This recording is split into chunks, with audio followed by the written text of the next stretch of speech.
Welcome back to Sarvadev Anushthanam. नमस्कार, मैं आचार्य श्री विमलेश कुमार झा आप सभी को आपके अपने चैनल सर्वदेव अनुष्ठानम में हार्दिक अभिनंदन करता हूं। मित्रों, आज मैं आप सबके समक्ष पाप मोचनी एकादशी व्रत की विधि और व्रत का कथा लेकर उपस्थित हुआ हूं। आज हम इस वीडियो में आपको बताएंगे कि यह पूजन विधि किस प्रकार करेंगे और पारण का शुभ मुहूर्त क्या है, पूजन का शुभ मुहूर्त क्या है, इत्यादि इत्यादि जानकारी इस वीडियो में हम आपको प्रदान करेंगे। तो चलिए बिना विलंब किए हुए यह वीडियो को हम प्रारंभ करते हैं। ओम नमो भगवते श्री वासुदेवाय, ओम नमो नारायणाय। मित्रों, पाप मोचनी एकादशी 28 मार्च 2022 को है और पारण का शुभ समय जो है 29 मार्च 6:15 बजे से लेकर 8:43 के बीच में होगा। तो आप लोग 9 बजे से पहले पारण भी कर लीजिएगा। तो आइए, पूजन की जो शुभ समय है वो प्रातःकाल आपको स्नान आदि क्रिया से निवृत्त होकर शुद्ध और पीत वस्त्र को धारण करें और अपने पूजन गृह में जाएं और वहाँ पे एक बेदी ले लें, चौकी ले लें, उस चौकी के ऊपर पीला वस्त्र बिछाएं। फिर नारायण जी की प्रतिमा को उस पर विराज दीजिए, तस्वीर को विराज दीजिए। शालिग्राम जी हैं तो उनको विराज दीजिए। फिर एक मंगल कलश का निर्माण करिए।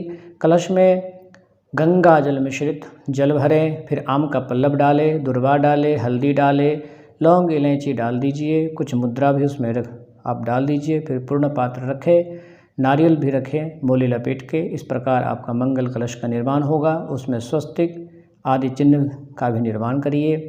फिर एक प्लेट में दिया और अगरबत्ती रखें।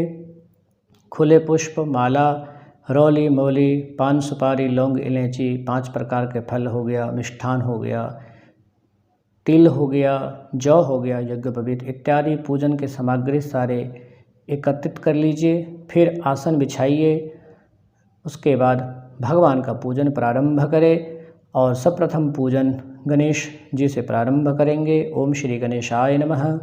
फिर आप लोग प्रथम पूजन में आचमन करें 3 बार, फिर शुद्धिकरण करें, फिर दीपक को प्रज्वलित कीजिए, अगरबत्ती को प्रज्वलित कीजिए, फिर चंदन लगाएं, अपने भी लगाएं, सब जने को लगा दें, अक्षत लगा दें, मोली बांध लें, मोली बांध दें सबको। फिर स्वस्ति वाचन मंगल प्रार्थना गणेश जी का प्रार्थना करें। फिर उसके बाद गणेश पूजन करें, पंचोपचार पूजन करें, फिर कलश का पूजन करें। कलश के बाद भगवान नारायण जी का पूजन करें। ओम नमो भगवते श्री वासुदेवाय। फिर उनको धूप दीप गंध पुष्प नैवेद्य पंचोपचार पूजन करें। आप यहाँ पे विष्णु सहस्त्रनाम का पाठ कर सकते हैं, नारायण सूक्तम का पाठ कर सकते हैं या नारायण स्तोत्रम कर सकते हैं, श्री हरि स्तोत्रम भी कर सकते हैं और नारायण जी के 108 नामों से अर्चना भी कर सकते हैं। तो इत्यादि इत्यादि करने के पश्चात जो है आपको कथा करनी है। इसके पश्चात कथा के बाद आरती, पुष्पांजलि, क्षमा प्रार्थना, परिक्रमा करके पूजन आपका संपन्न हो जाएगा। तो यह लघु पूजन विधि मैंने यहाँ पे बताया है। तो आइए अब हम एकादशी व्रत की कथा प्रारंभ करने जा रहे हैं। तो आप लोग दत्तचित्त होकर कथा को श्रवण करें। प्रेम से बोलिए एकादशी महाराज की जय। पाप मोचनी एकादशी व्रत का महात्म एवं कथा। गांडीवधारी अर्जुन ने कहा, हे कमल नयन, मैं ज्यों-ज्यों एकादशियों के व्रतों की कथाएं सुन रहा हूँ, त्यों-त्यों अन्य एकादशियों के व्रतों की कथाएं सुनने की मेरी जिज्ञासा बढ़ती ही जा रही है। हे मधुसूदन, अब कृपा कर चैत्र माह कृष्ण पक्ष के एकादशी के विषय में बतलाएं। इस एकादशी का नाम क्या है, इसमें कौन से देवता का पूजन किया जाता है तथा इसका व्रत का क्या विधान है। हे श्री कृष्ण, यह सब आप मुझे विस्तार पूर्वक बताने की कृपा करें। भगवान श्री कृष्ण ने कहा, हे अर्जुन, एक बार यही प्रश्न पृथ्वीपति मानधाता ने लोमश ऋषि से पूछा था। जो कुछ लोमश ऋषि ने राजा मंधाता को बतलाया था वही मैं तुमसे कह रहा हूँ। राजा मंधाता ने धर्म के गुह्यतम रहस्यों के ज्ञाता महर्षि लोमश जी से पूछा, हे ऋषि श्रेष्ठ, मनुष्यों के पापों का मोचन किस प्रकार संभव है। आप कृपा कर कोई ऐसा सरल उपाय बतलाएं जिससे सहज ही पापों से छुटकारा मिल जाए। महर्षि लोमश ने कहा, हे नृपति, चैत्र मास के कृष्ण पक्ष की एकादशी का नाम पाप मोचनी एकादशी है।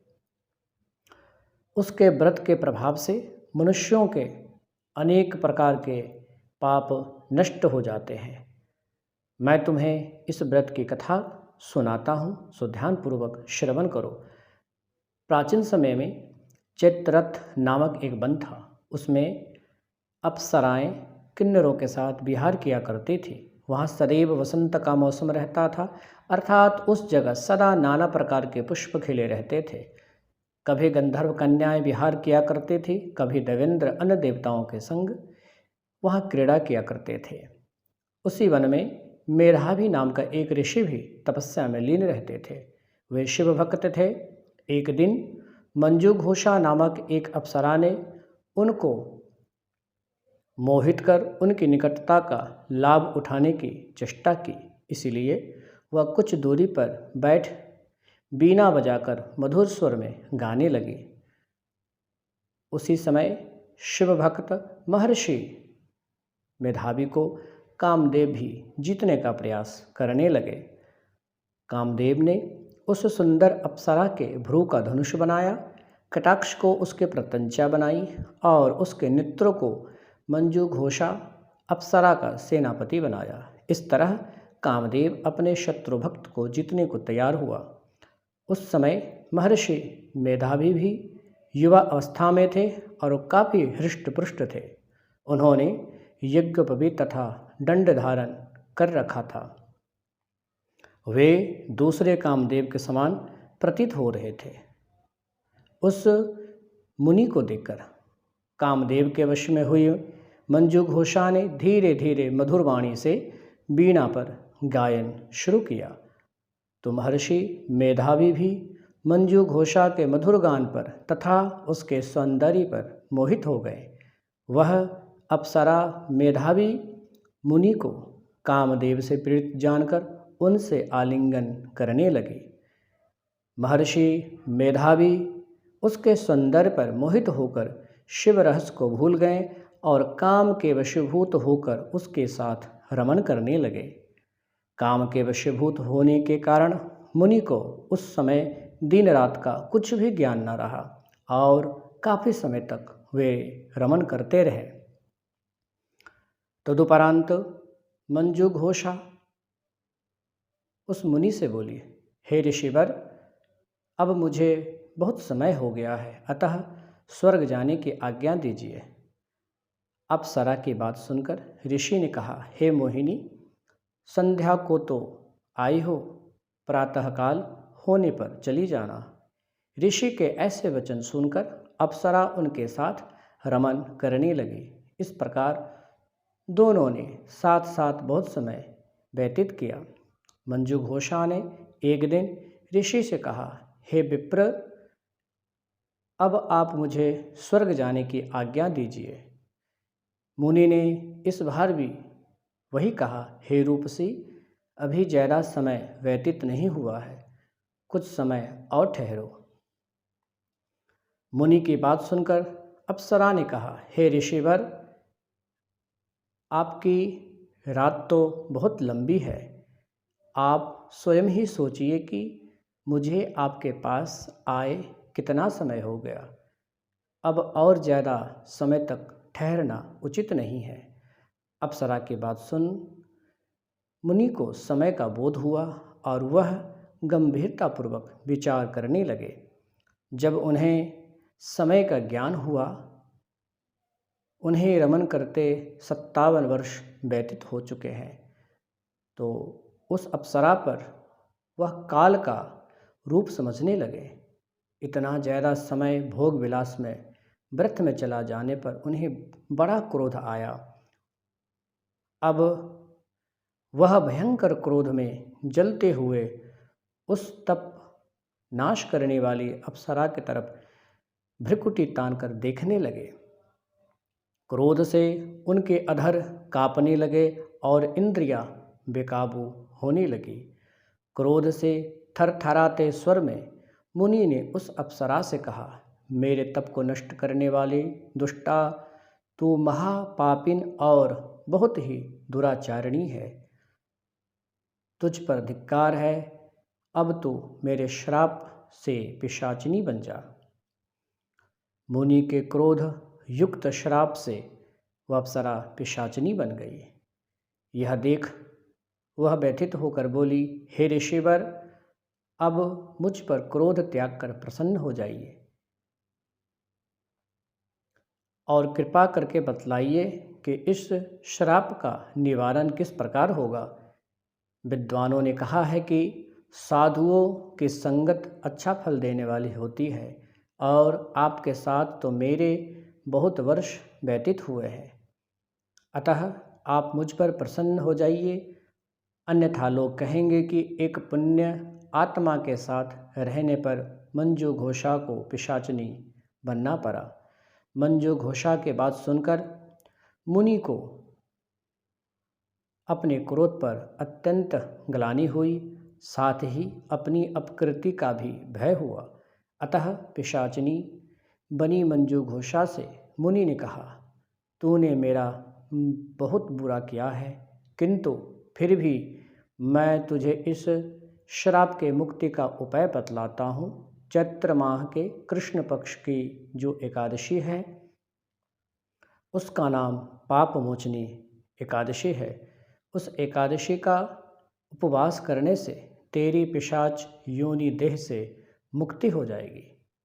ऐसा कहकर मुनि ने उसको व्रत का सब विधान समझा दिया। फिर अपने पापों का प्रायश्चित करने के लिए वे अपने पिता चमन ऋषि के पास चले गए। चमन ऋषि ने अपने पुत्र मेधावी को देखकर कहा, हे पुत्र, ऐसा क्या किया है तूने कि तेरे सभी पाप सभी तप नष्ट हो गए हैं, जिससे तुम्हारा समस्त तेज मलिन हो गया है। मेधावी मुनि ने लज्जा से अपना सिर झुकाकर कहा, हे पिताश्री, मैंने एक अप्सरा से रमन करके बहुत बड़ा पाप किया है। इसी पाप के कारण संभवतः मेरा सारा तेज और मेरे तप नष्ट हो गए हैं। कृपा करके आप इस पाप से छूटने का उपाय बतलाएं। ऋषि ने कहा, हे पुत्र, तुम चैत्र माह के कृष्ण पक्ष के पाप मोचनी एकादशी का विधि तथा भक्तिपूर्वक उपवास करो, इससे तुम्हारे सभी पाप नष्ट हो जाएंगे। अपने पिता चमन ऋषि के वचनों को सुनकर मेधावी मुनि ने पाप मोचनी एकादशी का विधिपूर्वक व्रत किया। उसके प्रभाव से उनके सभी पाप नष्ट हो गए।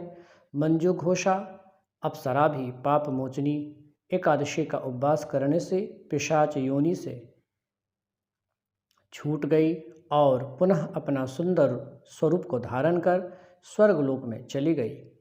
लोमश मुनि ने कहा, हे राजन, इस पाप मोचनी एकादशी के व्रत के प्रभाव से समस्त पाप नष्ट हो जाते हैं। इस एकादशी की कथा के श्रवण व पठन से 1000 गोदान करने का फल प्राप्त होता है। इस एकादशी के उपवास करने से ब्रह्म हत्या आदि करने वाले, सुवर्ण चुराने वाले, मद्यपान करने वाले, अगम्या गमन करने वाले आदि भयंकर पाप भी नष्ट हो जाते हैं और अंत में देव लोक की प्राप्ति होती है, स्वर्ग लोक की प्राप्ति होती है। कथा का सार इस प्रकार से है। इस कथा से स्पष्ट विदित होता है कि शारीरिक आकर्षण ज़्यादा समय तक नहीं रहता। शारीरिक सौंदर्य के लोभ में पड़कर मेधावी मुनि अपना तप संकल्प भूल गए। यह भयंकर पाप माना जाता है, परंतु भगवान श्री हरि की पाप मोचनी शक्ति इस भयंकर पाप कर्म से भी सहज ही मुक्ति दिलाने में सक्षम है। जो मनुष्य सद्कर्मों का संकल्प करने के बाद लोभ, लालच और भोग विलास के वशीभूत होकर अपने संकल्प को भूल जाते हैं, वे घोर नरक के भागी बनते हैं। तो इस प्रकार से यह पाप मोचनी एकादशी व्रत का कथा ये महात्म संपन्न हुआ। प्रेम से बोलिए एकादशी महाराज की जय। जय जय नारायण नारायण हरि हरि, श्रीमन नारायण नारायण हरि हरि। जय जय नारायण नारायण हरि हरि, श्रीमन नारायण नारायण हरि हरि। जय जय नारायण नारायण हरि हरि, श्रीमन नारायण नारायण हरि हरि। प्रेम से बोलिए एकादशी महाराज की जय। एकादशी महाराज की जय। एकादशी महाराज की जय। ओम नमो भगवते श्री वासुदेवाय। ओम नमो नारायणाय। सभी देवी और सज्जनों को बहुत बहुत धन्यवाद, बहुत बहुत शुभाशीष। आप लोग अपना प्रेम व स्नेह इसी प्रकार बनाए रखें और हमारे चैनल सर्वदेव अनुष्ठानम को लाइक, शेयर, सब्सक्राइब और कमेंट करना कदापि न भूलें। मित्रों, इस वीडियो से संबंधित सारे कथा के लिरिक्स और महत्वपूर्ण जानकारी डिस्क्रिप्शन बॉक्स में दिया गया है, तो आप लोग वहां भी जाकर ज़्यादा से ज़्यादा जानकारी को प्राप्त करें।